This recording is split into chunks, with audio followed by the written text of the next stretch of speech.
নমস্কার, আলী টেকনিক্যাল চ্যানেলে আপনাদেরকে স্বাগত। আজকের ভিডিও হলো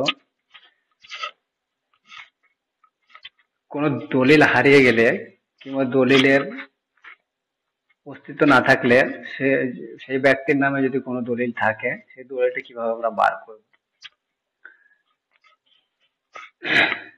সেটা নাম দিয়ে কিংবা দলিল নাম্বার যদি থাকে দলিল নাম্বার দিয়ে বের করা যাবে। তো এই প্রসেসটা আমি আপনাদেরকে দেখিয়ে দিচ্ছি কিভাবে বের করতে হবে।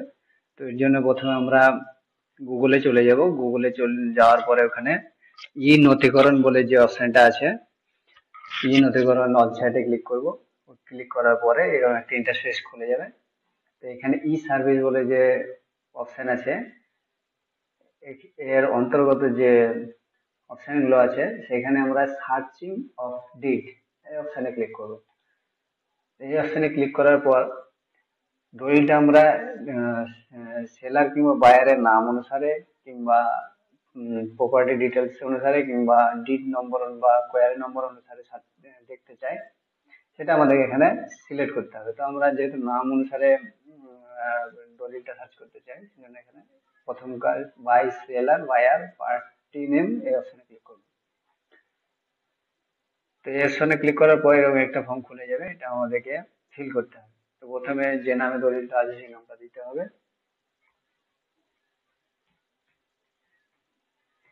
ফার্স্ট নেম, লাস্ট নেম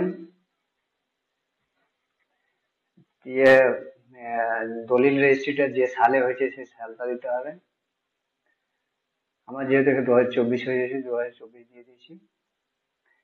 এখানে ডিস্ট্রিক্ট দিতে হবে যেখানে জমিটা রেজিস্ট্রি হয়েছে। তারপরে সিকিউরিটি কোডের যে ক্যাপচাটা আছে ক্যাপচাটা দিয়ে দিতে হবে।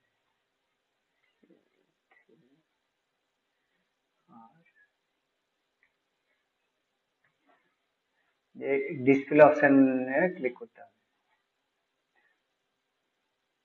ইমেজটা ভুল হয়ে গেছে।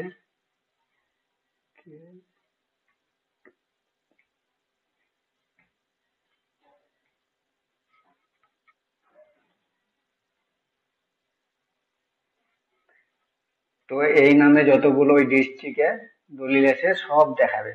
ওই ওই সালে ওই ডিস্ট্রিক্টের অন্তর্গত যে সমস্ত দলিলগুলো আছে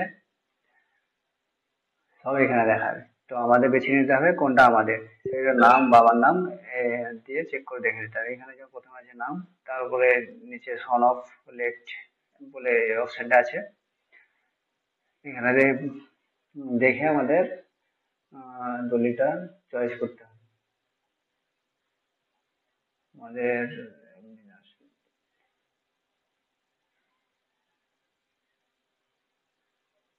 আমাদের হচ্ছে এটা এমডি নাসিরউদ্দিন শেখ লেট হায়াতুল্লাহ শেখ, এটা যে আমাদের যে এখানে ভিউ বলে যে অপশনটা আছে এখানে ক্লিক করুন।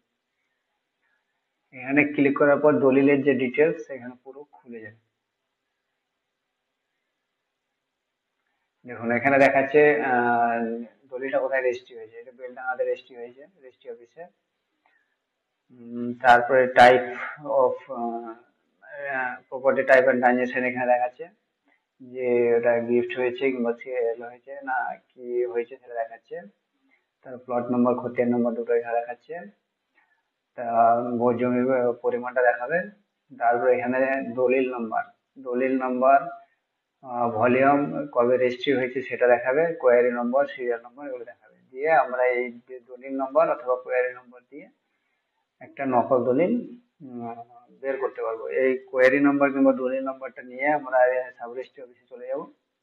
এই যে বেলডাঙ্গা আছে বেলডাঙ্গা সাব রেজিস্ট্রি অফিসে এখানে চলে যাব, গিয়ে আহ, ওখানে গিয়ে একটা যারা রেজিস্ট্রি করে বা যারা মানে মোহরি থাকে তাদেরকে বলবো যে আমার এই দলিল নাম্বারে কিংবা এই কোয়ারি নাম্বারে একটা নকল দলিল দরকার। তো তারা কিছু পয়সার বিনিময়ে 200 থেকে 300-র মধ্যে এই দলিলটা 2-3 দিনের মধ্যে বের করবে। তো এই ছিল আজকের ভিডিও। ভিডিওটা ভালো লাগলে অবশ্যই লাইক শেয়ার করবেন, আর এই রিলেটেড ভিডিও পেতে আমার চ্যানেলটাকে সাবস্ক্রাইব করবেন।